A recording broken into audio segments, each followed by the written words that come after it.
This story contains graphic and disturbing. Viewer discretion is advised. Behind closed doors, we just started hearing some shouting, yelling. We don't know who was starting what. We didn't get a lot of context. Occasionally we would hear some glasses break and some banging on the walls, floors. Like I was sober for 2 weeks. 2 weeks.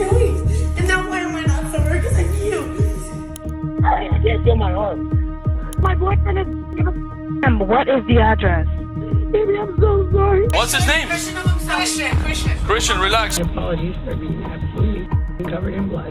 Can I please have a hug? Look at her. She sits in that Miami courtroom like she owns it.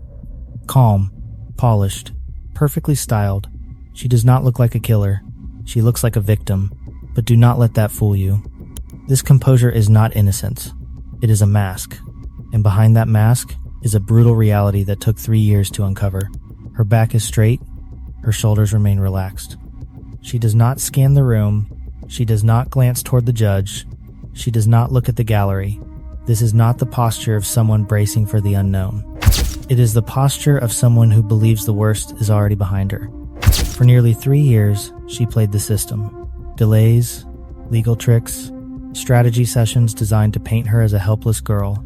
Her lawyers built a fortress around one simple lie: self-defense. They painted Christian as the monster, the aggressor, and Courtney, the innocent victim who just snapped out of fear. And for a long time, it worked. The media bought it, the public believed it. Why? Because the story fit perfectly. A fragile woman, pushed too far. It was a narrative everyone wanted to believe, so no one asked the hard questions. Almost everyone bought her story. No questions asked. Until the video surfaced. Just one clip, and it destroyed everything. Watch closely. This is not grief. This is the real face of their relationship. A window into how these two people communicated. How tension manifested. How control and resentment surfaced in real time. Tone mattered. Timing mattered. The pauses between words mattered. What was said and what was not said carried weight. The way sentences were formed. The way emotions surfaced, not as panic, but as irritation. These details told a story no written statement could soften. At this point, the evidence stopped being abstract. It stopped living on paper. It gained a voice. He was young. He was strong. And inside that luxury apartment, he did not stand a chance. What occurred inside a luxury apartment in Miami that day did not disappear with him. It was preserved in fragments. Emergency calls, audio recordings, surveillance footage from inside the building. Blood patterns spread across spaces meant to appear pristine. None of it aligned cleanly with the version of events presented by the defense. His is the story of a woman who sold a fantasy for millions of dollars. An internet celebrity who thought her fame made her untouchable. She killed the man who loved her, and then used her acting skills to play the victim for the police.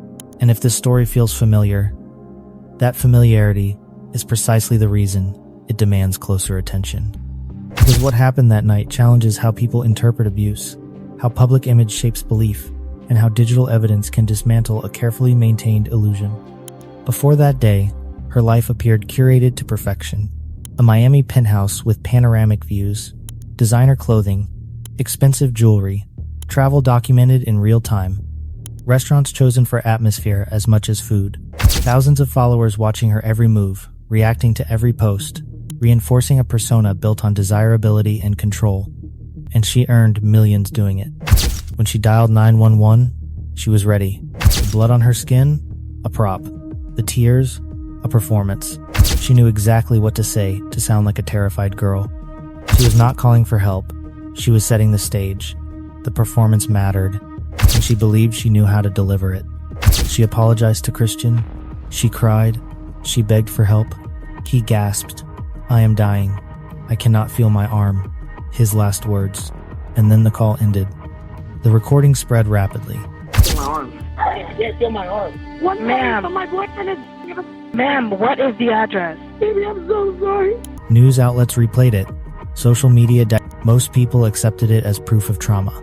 Very few asked what happened before the call was placed.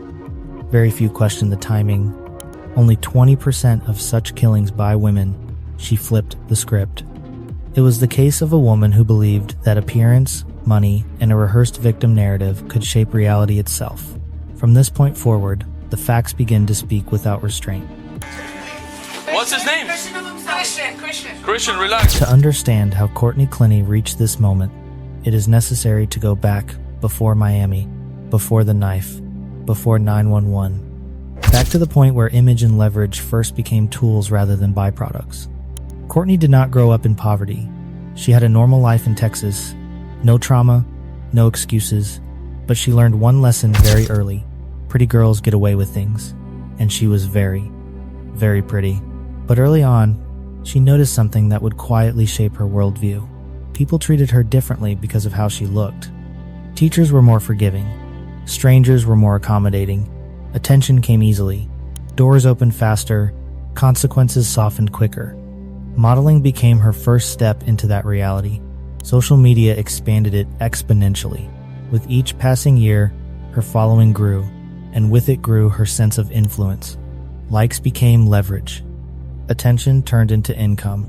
Validation became routine. By the time she reached her early 20s, she was already a recognizable presence on Instagram. She understood how to curate herself, how to control angles, lighting, emotion, how to project confidence even when chaos existed off camera. Then came OnlyFans. And the money? It was insane. No bosses, no rules, just easy cash flowing in. In 2 years, she made $3 million. $3 million. For a young girl from Texas, that kind of money is dangerous. It made her feel like a god. Proof that the system worked in her favor. Proof that limits were negotiable. Behind the polished photographs and luxury interiors existed another reality. A woman accustomed to getting what she wanted immediately. A woman for whom boundaries existed only until they became inconvenient. That is when Christian Obumseli entered her life. Christian was the opposite. He was the good guy. Born in Nigeria, raised in Texas, hardworking, soft-spoken. He wanted a family. He wanted stability. He was the kind of man who planned for the future. He did not look for trouble. And he was entirely unprepared for the volatility that would define their relationship. They met in 2020. The attraction was immediate. He was drawn to her appearance and confidence. She was drawn to his stability and structure. But warning signs appeared early, even if neither of them wanted to acknowledge them. That is how it started here. By 2021, they were living together in Austin, Texas. Neighbors in Austin began to hear what the social media posts never showed.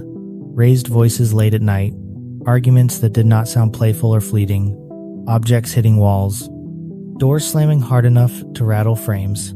Sometimes the sounds suggested physical confrontation, though no one could say for certain who initiated what, and that uncertainty would later become critically important.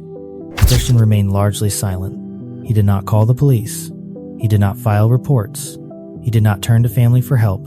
He understood how the story could look if authorities became involved. A black man, a white woman, a domestic dispute.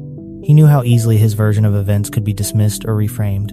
Silence felt safer than being misunderstood. The cycle repeated itself, an emotional explosion followed by reconciliation. Secret recordings caught her rage, over and over, in fits of anger. Apologies. Promises that things would change. Each time, the calm period grew shorter. Each argument escalated faster and carried more intensity. Over time, this rhythm became routine. Arguments were followed by calm. Aggression was followed by affection. Boundaries that once existed slowly eroded. What would have been unacceptable months earlier became normalized. To outsiders, it still looked like an intense but passionate relationship. To those inside it, it was constant tension, a state of vigilance where any word could ignite another conflict. That was the emotional landscape when they traveled to Las Vegas in the summer of 2021. The trip was meant to be a reset, a change of scenery. In a Las Vegas hotel room, she exploded. The screaming was so loud, the staff had to break in. Police arrived, and for the first time, cameras captured the truth. Not her Instagram truth, the ugly truth. Behind closed doors, we just started hearing some shouting, yelling. We don't know who was starting what. We didn't get a lot of context. Occasionally we would hear some glasses break and some banging. on the walls, floors. This incident would later be analyzed frame by frame, not because it was the most violent episode, but because it was the least controlled. There was no polished narrative, no time to rehearse, just fatigue, irritation, and honesty slipping through. She admitted throwing a glass, not to defend herself, not to escape, but because she was angry. Charges were eventually dropped. The legal system moved on. For Christian and Courtney, it was another warning that went unheeded. Instead of separating, they chose to start over. As often happens in toxic relationships, each crisis did not weaken the bond. It reinforced it. In January of 2022, they moved to Miami. A new city, a new apartment, another attempt to convince themselves that the past no longer mattered. They rented a unit in One Paraíso, a luxury residential tower overlooking the bay. 53 floors, panoramic windows, controlled access, on-site security, a monthly rent exceeding $12,000. For Courtney, it was another line item. For Christian, it was another attempt at stability. But geography did not change behavior. Arguments continued, now in a space shared with others. Building security responded repeatedly. Police calls were logged. Management became aware that conflicts regularly erupted in the apartment on the second floor. Each incident followed the same pattern: intervention, separation, temporary calm, then escalation again. Assumptions quietly influenced each interaction. Security staff saw a young, well-groomed, emotionally expressive woman. They saw a tall, physically imposing man. Conclusions formed without discussion, without investigation. By February of 2022, the situation reached a breaking point. Management initiated eviction proceedings, complaints from neighbors, outstanding rent, repeated security incidents. But eviction is a process, not an event. Legally, it took time. They were still living together, and the pressure continued to mount. On February 21st, surveillance cameras inside the One Paraíso elevator captured a moment that would later become central evidence, only a few seconds long. The doors closed. Conflicts became louder, more aggressive, less controlled. At the same time, Christian began doing something new, something deliberate. He started recording their arguments secretly. Chris, why am I here today? Tell me what's going on. We're having a great day. We went to the pool. We were supposed to go to dinner like at 8:30. I was asleep. I wake up at 5. Morning on the couch, he asks me to go to the bed 3 times, which I did. Then he called security. For some reason, there's no reason to be here at all. So obviously you're here because she called security. What were you guys arguing about? It started, what's it called? She asked me to go to bed. She's like, "You hate me?" I was like, "No, I don't hate you, babe." Just like disappointed. Bad. Like, we didn't do anything. Did anybody punch, hit, spit, throw anything at each other? Like, she threw the glass thing at my face. Things got blown out of proportion. Like to the Like max. We were going back and forth, like getting really loud. And I decided to call because we were getting really loud. It wasn't because I was scared or anything. It wouldn't hurt me. But I felt that we were either going to get... Okay. I thought it was going to disturb everybody, so I felt the need to have him removed from the room. Did you throw something? Did I? Yeah. No. Did anybody throw anything? No. What triggered her to throw in the glass at you? I think it's my tone. Like, she tells me to work on a couple things, like my tone, facial expressions. And after she threw the glass at you, did you punch her, hit her, pull her hair, spit on her, anything like that? Did not spit on her. So what do you do? One day I'd be like, "Babe, stop." I'm like, "Babe, stop it." I just don't want her to get in trouble. I love her so much, you know. So when I go to the room and I see a broken glass on the floor, where did the glass come from? I don't know. I literally couldn't even remember how the fight started. Did you remember throwing the glass? No. I don't. But that sounds like me. I'm so foggy. I've had hardly any sleep. Like, I'm not like drunk even. I just really like not functioning. Does that make sense? No, not really. Did you throw a bottle at him or a glass at him? So you've done it yes. before. Yes. I know that he didn't do it. Because of throwing things at my... Okay, once again, do you think you did it or you did it? I did. I try to make it as short as I can. I don't want to give you a long speech here, okay? There's a lot of things that we have discretion with, and there's a lot of things that we don't. This is one of them. You guys are in a relationship. She threw a glass at you. The glass is there. She admitted throwing the glass. When that happens, I have to make an arrest. I can't tell the judge. Let me finish. Doesn't have any price for that. I don't think it's going to be any issue. However, the state here puts anyone that is a suspect on battery of domestic violence on a 12-hour hold. I can't let you talk. Hey, no, I don't have to. I don't have to do anything. All I have to do is what the law says I have to do. The investigation shows that you threw a glass at him, and that in this state is considered a battery. And since you two are in a relationship, that is considered battery of domestic violence. It's a mandatory arrest. Okay, there's a lot that I didn't say because I didn't want him to get in trouble. Like grabbing him, pushing me down. Anything else that you tell me, I'll be happy to put it on the report. But at this point, you're going to be transported, okay? May I at least get a hug from my boyfriend before? He's already gone. What is heard on those recordings cannot be dismissed as a single emotional breakdown. This was not one bad night. It was sustained behavior, repeated patterns. But even the available fragments revealed a consistent dynamic. Still, the final step toward tragedy occurred only days before the killing. On April 1st, 2022, Courtney called police to ask about obtaining a restraining order.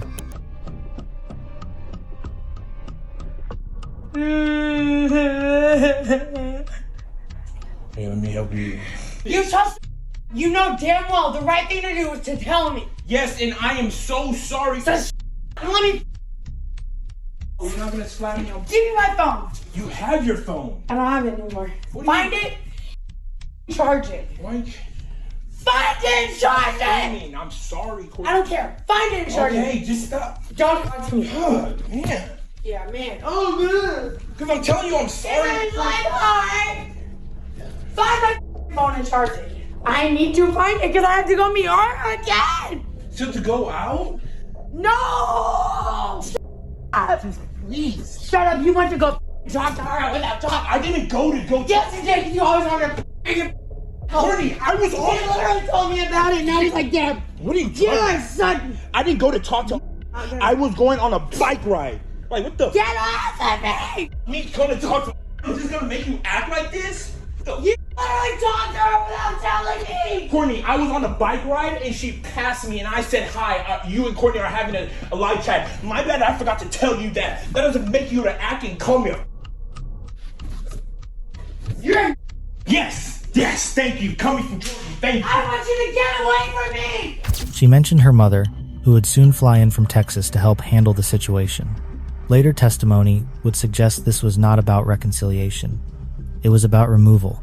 Between April 2nd and April 3rd, the final boundary disappeared. April 3rd began like a normal Sunday. That morning, Christian recorded a short video. He was smiling, dancing, relaxed, alive. There was no tension in his voice. No fear in his movements. It was the image of someone who believed the day would unfold like any other. Around 10:30 in the morning, they played with their dogs, Ranger and Jesse. There is video of laughter, casual interaction. Courtney posted content online, presenting a calm, almost domestic image.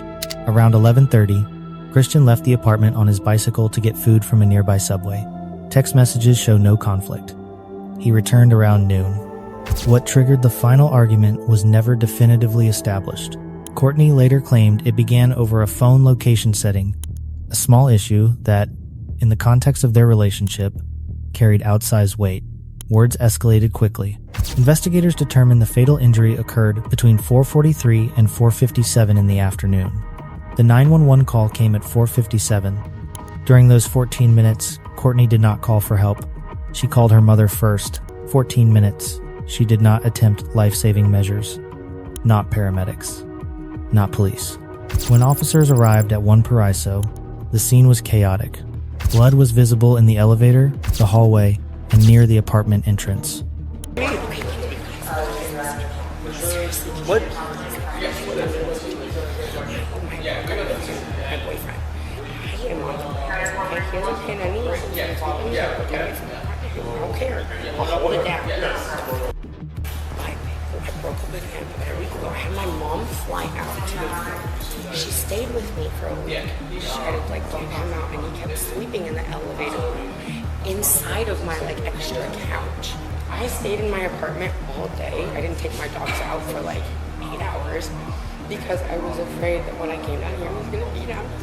And when I did come down, I walked my dogs, and he was telling me he wouldn't leave me alone. And then all of a sudden, like he flung me in the elevator, and I said, "Don't fall." This guy said, "Shoved her."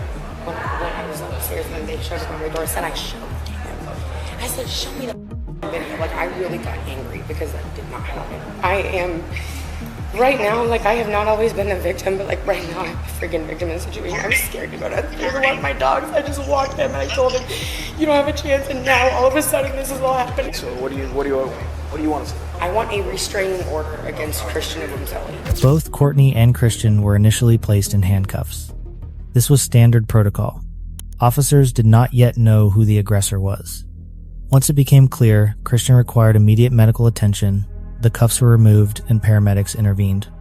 Christian was transported to Jackson Memorial Hospital. Courtney was taken to the police station. Operator Joe, what is the address of your emergency? We're now gonna die. Hey, man, please. 3101. It's 130. It's a 130. I'm gonna die. Ma'am, listen to me. You need to stop screaming on the line and give me the address. I can't feel my arm. 3101. I can't feel my arm. Ma'am. For my boy. Ma'am, what is the address? Baby, I'm so sorry. Baby. Ma'am, can you hear me? Listen, ma'am. I'm sending help. During questioning, she spoke at length. Her account was emotional and detailed. She framed herself as the victim.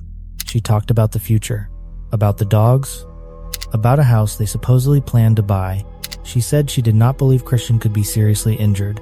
She expressed hope that everything would be fine. At the same time, she referenced prior incidents, Las Vegas, previous police calls, past arguments. It sounded less like confusion and more like preparation, an attempt to anchor a narrative before facts could contradict it. At 7:11 in the evening, doctors pronounced Christian Obumseli dead.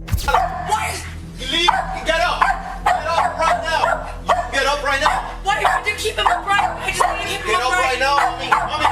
What happened? Get up right now. Baby, wake up. Wake up. What's it, Courtney? Courtney. Just keep him sitting upright. Courtney, listen to me. Get up. Get up, come on. You gotta get the dogs in. Okay. Get up. Just please go. Please. Listen, get up. Get up right now. Drop him to the floor. I'll help him out. Get up. Oh, no. No, I can't. I can't let this happen. Wait, it wasn't. Guys. Relax. Why? No, guys. Relax. Boss, what's going on? Hey, you good? What do you have? Relax. What are you getting from? Go. Guys, please. Relax. Sit down. Here. Okay. Sit down. Just let me. Sit down. Okay. Baby, come here. Just sit down. Please, just make sure he's okay. How old is he? He's 27. He's about to turn 28 in like 2 weeks. 27 years old. We have his birthday planned for Barcelona. Come on, stay here. Come back. Get the dog out, man. Hey, Come here. what's the dog's name? Come here. The other one. Ranger. Get the dog out. Ranger. Over here. Ranger. Hey, it's like his dad. So he's Okay, Ranger, let's go. Ranger, come on, babe. Hey, it's like his dad. I'm not going in. I'm not going in. Doesn't matter. You stay right here. Okay. Guys, please tell me what's going on. I just want to make sure that he's gonna be okay. Please, tell me what's going on. I'm looking you. I'm looking you in the eyes, girl. Please tell me if he's okay. Can I please stand up and see? No, ma'am. If it was your No, ma'am. I'm covered in his blood because I'm trying to save him. I understand that. I'm trying to save him. I understand that. And if I don't, and you can't, then what will I do with All my right. life? I need him. He's like my other half. Hey, fire rescue just help you out. Relax, boss. Hey, you're bleeding a lot from here, man. Relax, man. Relax, boss. Hey, relax. Hey, Christian. Oh, Christian. Oh, shit.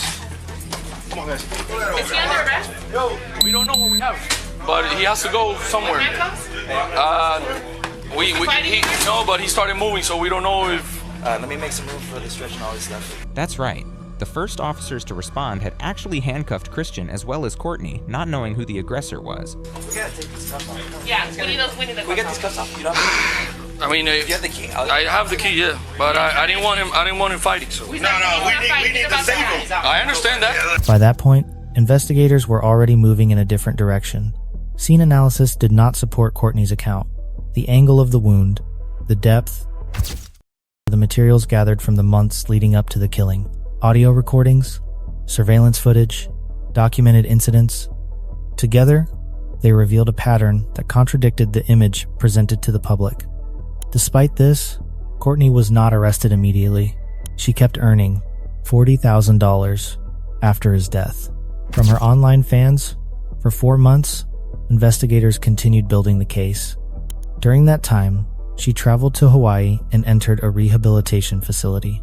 To many, it appeared to be an effort to reshape perception, to establish a new narrative. On August 10th, 2022, United States Marshals arrested Courtney Clenney at that facility. His brother called it progress, demanded justice. For the family, she was charged with second-degree murder. They did what they could. Christian is dead. Yes. Oh my God.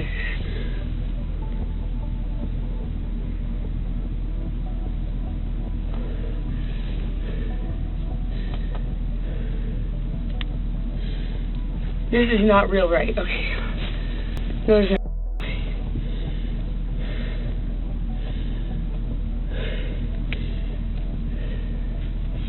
Christian died? Can I please have a hug? Am I allowed to do that in here? Sure. Yeah. Relax. You'll be fine. No. Okay. I need to hug my mom. I'll talk to your parents and get them over here. I cannot be left alone in like a room by myself. You won't be. After this. No, that's not true. That's not real, right? It is real. Christian is dead. Yes. They're not gonna lie. I know, I just can't believe it.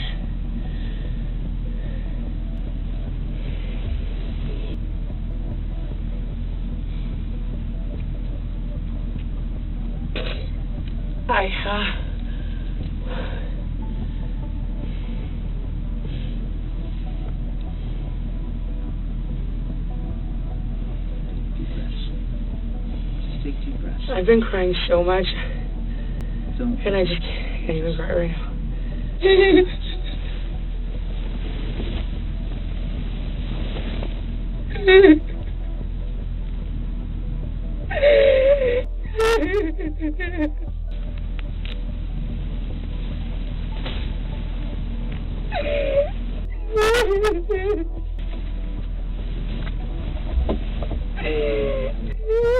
What Courtney didn't know was that while she was spinning her tale of self-defense, investigators were already building a case that would destroy What followed only deepened the picture. Her parents were later accused of attempting to access Christian's laptop after his death. They tried to hack his laptop, to hide evidence, arrested for tampering. The defense claimed misconduct, but the attempt itself raised serious questions. Today, the Instagram model sits in a concrete cell, over 3 years in jail, no trial yet, justice waits, no filters, no fans, no escape. She thought her beauty could save her. She thought her money could buy silence.